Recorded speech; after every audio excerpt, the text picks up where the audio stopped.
Hello, friends, and happy Sunday. I just want to dive right into it. I felt led today to talk about actually something that happened yesterday. I have been going live for the last week and a half, well, almost two. And yesterday, I actually planned to go live at 10:30 Eastern, and then it didn't happen. And I was like, okay, well, I'll plan to go live at 10:30. And it was so fun, y'all. I actually found that I found that I was really struggling to keep up with my commitment to go live to myself. And I was sitting there with a friend and we were having a great time. We were getting coffee. And then I just had this moment. The clock struck 1:30. It struck 1:30. And I was like, okay, I guess I'm not going live right now. And in that moment, I just immediately second guessed why I was doing this, why I even needed to keep my commitment to myself of going live every day. And immediately, I just was willing to self-sacrifice everything that I had planned because I was with someone else. And and what I realized in that moment was this. I remembered this mantra that I learned in childhood: God first, others second, me third. And in that moment, I was sitting in the garden in Williamsburg, Virginia, and I just had this reckoning. What am I going to do? Am I actually going to prioritize what I feel led to do, or am I going to self-sacrifice? And for those of you who are just joining, I recalled this mantra yesterday that I learned in childhood that really informed and shaped the way that I viewed the world and the way that I viewed myself. And the mantra was God first, others second, and me third. And if any of you are joining from my church, you guys probably know that mantra well. And this mantra, God first, others second, me third, was one that really shaped the entire, not just lens through which I viewed the world, but fundamentally at my core, it changed and impacted the way I viewed myself and the manner in which I prioritized every single thing, every single priority, every single external action, and then also just the way I cared for me. So this mantra, God first, others second, me third, is one that continues to show up most days in my life today. Even though I've done the work to go back and kind of trace the roots, why does this mantra have its power over me? Where does it show up? How does it manifest? It still threatens today. And so I want to just share this little excerpt from Knowing, actually, my book. It has yet to be edited, but I just want to read a little section from it and then expound further, because y'all, this mantra for me specifically, but for so many of us, there are mantras like that, this mantra of God first, others second, me third, that have fundamentally impacted the way that we view the world, the way in which we prioritize our behaviors, and even the structure and hierarchy of our belief systems. And so with that, I'm going to go ahead and just read this little section from the book. This mantra, God first, others second, me third, is the very one that led to my creation of an altar of connection upon which I laid my soul for most of my life. An altar of connection that was built on the grounds of parents, pastors, peers, and eventually my partner. I was fundamentally horizontally aligned. For those of you who haven't been joining or tuning in daily, I liken just this concept of vertical alignment to a compass pointing north. I'm rooted and grounded, and I know who I am, and I know which way I'm supposed to go. I'm being led from within, versus horizontal alignment, where I'm looking east and west. My compass is broken. I'm looking to everyone and everything around me to inform who I'm supposed to be, rather than oriented and led from within. And so just returning to an excerpt from Knowing, I was fundamentally horizontally aligned, living in reaction to the voices, needs, and wants of others. Fear of disconnection kept me tethered to the altar of connection. The childhood playbook that once guaranteed the procurement of love was worn thin. Nothing seemed to be working to fulfill. So this is now me talking about how that mantra of God first, others second, and me third showed up in my marriage. And it was effectively, I was so fixated on my husband to tell me who I should be, tell me how to be so that he would love me. And y'all, we do this from the moment we begin becoming aware of even our parents' emotions. You can watch, there was actually a study done by, I believe it was Stanford University. They were watching babies with their mothers, and the mom would be cooing at the baby and the baby would coo back. And it was just this adorable little interaction between parent and child. And then the mom just stopped emoting. And her face just went totally blank. So it wasn't like she was doing anything negative, but she wasn't giving any positive reinforcement to the baby. And the baby immediately started getting anxious and kind of, started being making anxious noises and trying to get their mother to engage in a positive manner. And then the mother started cooing, and the baby engaged again in like manner. And then the mother, I think it's called stonewalling?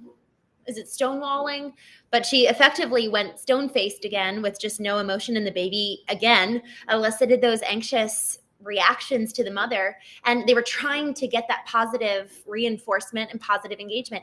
And y'all, we are doing this from before we can even use our words. We're doing this type of behavior of trying to win over connection from other people, win over the smile and the positive reinforcement. And that desire to be loved and that desire for connection is so deeply rooted in us. So if we're taught different mantras and even beliefs that will then secure our connection with those around us, we're going to start adopting those mantras, beliefs, and behaviors to secure the connection we so desperately want. And so what's interesting about that study, and for those of you who are just joining, I'm talking about a study that I believe was done at Stanford University between a mother and her child, where the child coos back to the mother if the mother's cooing at the baby, but then when the mom stops emoting, the baby actually starts getting anxious. And you can hear it in its kind of cries and trying to get that mother to return to her smile. And the reason for this is because today in adulthood, we subconsciously are doing the very same thing that baby did, because we've been doing that since we were literally a child. And so those mantras, those beliefs that were taught to us when we were kids, and then that were positively reinforced and ultimately like rewarded by the connection, that study shows that children don't just need the basic survival needs met. They don't just need the food, water, milk, etc. They actually need connection. There's a fundamental human need for connection. And so if we're being raised on a reward system, whereas if you act in accordance with this box that we're putting you in, you're thus going to be loved and accepted, and you'll have the connection you need for survival. All of us are guilty and prone to adopt those behaviors and mantras for the purpose of the connection we so desire. And so today we call it people pleasing, but it's so much deeper than that. It's actually like a deep, critical human need that each one of us has to receive the love and connection that we crave. And so one thing that's incredibly important as we consider what are those mantras that informed our belief system as a child that now inform who we are today. So for those of you who are joining on Instagram and Facebook, y'all, I had this mantra, God first, others second, me third, show up yesterday when I was in Williamsburg, and I was supposed to go live and I missed my time and so this is where I had to, in the moment, it was literally the clock turned from 1:29 to 1:30, and I was like, dang it, I'm supposed to be live right now. But the very first thought that came to mind was, well, that's not even important anyways. Why am I even going live in the first place? This doesn't matter. No one cares. No one's going to join. All of those questions and all of those thoughts came to mind because so there's a few reasons for this. So I want to dig deeper, y'all, because I think this is incredibly important for every single one of us to trace the root of the thought to get to the genesis so that we can identify pulling that belief into the limelight and saying, is this something that I want to adhere to throughout my life? Is this something that actually is in alignment with who I want to be? And so in tracing the root down, so taking this belief that I thought I heard myself saying, why do I even need to go live in the first place? Innocent enough, right? But then I pulled on the thread and started to trace the root down by asking why. And I realized, why do I need to go live actually had a fundamental tie to, I don't actually want to prioritize myself when it could be at the sake of someone else, at the expense of someone else. If someone else is ever going to be inconvenienced by me doing something that I want to do. And so in these two separate, here's the behavior, me not going live and me fundamentally even asking of the value, questioning the value of doing something that I've committed to. I've given my word to myself to go live every day. Simple enough. It doesn't seem like that big of a deal. But when I pull the string on it, it fundamentally goes all the way down to this root belief that I am not as worthy as other people. And it goes back. And okay, so then why do I hold this belief? And then tracing the roots of that all the way to when I first had this mantra embedded in me in the Christian conservative environment in which I was raised, which is God first, others second, me third. And y'all, in so doing, as I started really leaning into this, I saw how this really came about to impact the prioritization and also the subsequent action. So this is where it just kind of surprised me. I mean, it surprised me yesterday. It kind of blew my mind.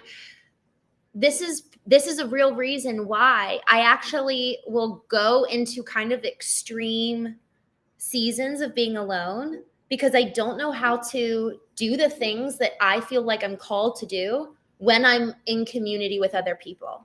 It's either them or me. And so if I want to be in community and in connection, I kind of like self-abandon, and then I go be with my people and I have the best time and it's wonderful. And then I'm like, okay, I have this litany of things that I need to do, of priorities. You know, I need to finish my book. That was a big goal for me for about 2.5 years, was to finish my book. But I could only ever write when I was in solitude and in self-isolation, because I did not fundamentally know how to have boundaries that facilitated me to coexist in community with other people, that allowed for me to prioritize me and them. And so I actually would retreat into seclusion to allow for me to prioritize self. And so this, y'all, this is just, for those of you who are just joining, this is just so new. I'm just realizing this yesterday, how it's really predicated in my inability to prioritize me. And so going back to, and I see Jorge on Instagram. How you doing? Thank you for joining. So I want to go back to this section I was reading from Knowing, because this mantra of God first, others second, me third was something that was so deeply ingrained in me, and I've been working on it over the last few years. But you know, yesterday was another level of self-realization in this regard. But I want to just share this one section from Knowing, and it's a story from a couple years ago that kind of first really helped me understand this lesson and really start undoing this mantra. Y'all, we have to believe at a fundamental level that we are worthy. Otherwise, we will never be able to fulfill on the calling that is assigned to us at time. Like, I do believe every single person has a purpose. I believe every single person is incredibly important. And I believe every single person has something to create, something to give the world that resides within them. And that's something that I've seen to be true, that I just deeply, deeply believe. And so with that, let me just go to this section of Knowing. So the best depiction of the danger of horizontal pursuit before, actually, you know what, I'm going to pick it up here. So Lisa Nicholson, she was the keynote speaker at an event with Amazon that my partner and I hosted. She was doing the event side of it in 2022, and I was doing the copywriting website, copywriting, and all of the speech writing. And so with that, what we ended up doing was I was able to actually go to the event, and I'm sitting in the back of the room with 350 senior executive females at Amazon. And it was just an incredible event. And Lisa Nicholson was speaking at the front. She was giving a keynote, and she had this glass filled, it actually was empty. So she was holding a clear glass over a clear, empty basin. And she had a pitcher in her hand. And so she held the glass over the basin and she poured it halfway with water. And she said, most of you will give from a glass half full. And then she kept filling it. And then she held up a full glass and she said, others of you will give from a full glass. And then she kept filling, and eventually the water started pouring into the basin below her. And then Lisa Nicholson said, this full glass, y'all, this is for you. The basin filled with water is for everybody else. And I was just sitting in the back of the room crying. And y'all, that was the very first time I ever realized that I was someone worthy of honor and worthy of care.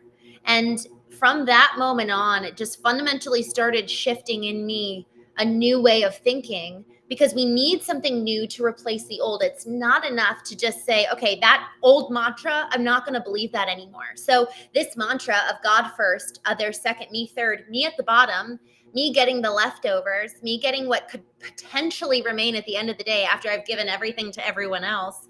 I can't just uproot that narrative. I need something else to replace that at a core level. Like if we think of James Allen, actually he authored the book As a Man Thinketh, he likens our mind to a garden. And with each narrative and belief, like a core belief, it's like, let's say our flower bed could only hold 7 flowers. That is 7 core beliefs planted, that we've planted, watered, let the sun shine on it. It's grown, it's well nurtured and tended to. So if we're ever going to pull out and uproot a core belief, we need to put something else in its stead. And I don't know if you guys have ever done much gardening. I don't have a great green thumb, but what I do know is that most of the time you can pull out a flower or a weed, whatever the substance is, by its roots, but you've still got little tendrils that kind of infiltrate into the soil. And sometimes they actually come back up and grow again unless you really do a good job. And we need to put something else in its place. We need something bigger and stronger to go back into the soil to fill the void, lest something else, not by our intention, fills the gap, or that old narrative springs back up.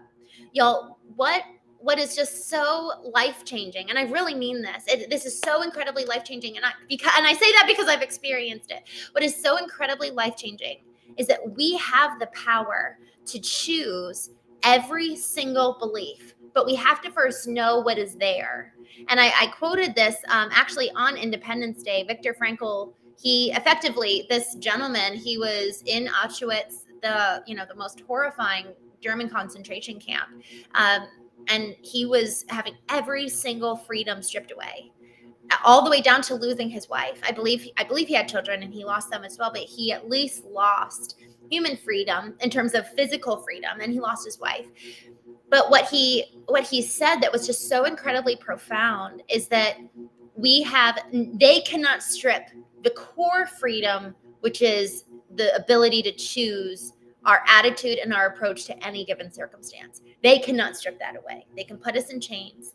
They can put barbed wire fence around us. They can shock us. They can nearly kill us. They could kill us. But what they cannot strip away is our choice and our ability to choose our lens and our attitude to any given circumstance. And that's what's so incredibly exciting, is that we can have these thoughts and these beliefs indoctrinated in us in childhood, but then we get to choose now with intention what we want to replace in this flower bed, as James Allen likens it in the book of As a Man Thinketh. So I want to conclude with this. It is so incredibly important that we do the work to take just a thought, just a behavior, and ask why, to trace it all the way down to understand the genesis of the belief, and then also understanding why the belief exists there in the first place. And only then can we hope to uproot the belief and then put something new in by intention. And y'all, it needs to be by intention, because otherwise everyone else around us, everything horizontal, is ultimately going to be the ones in the driver's seat of our life. We're not actually ever going to be the ones pulling the levers and operating our lives if we're not putting our beliefs in by intention, and we're just operating on old patterning and old beliefs.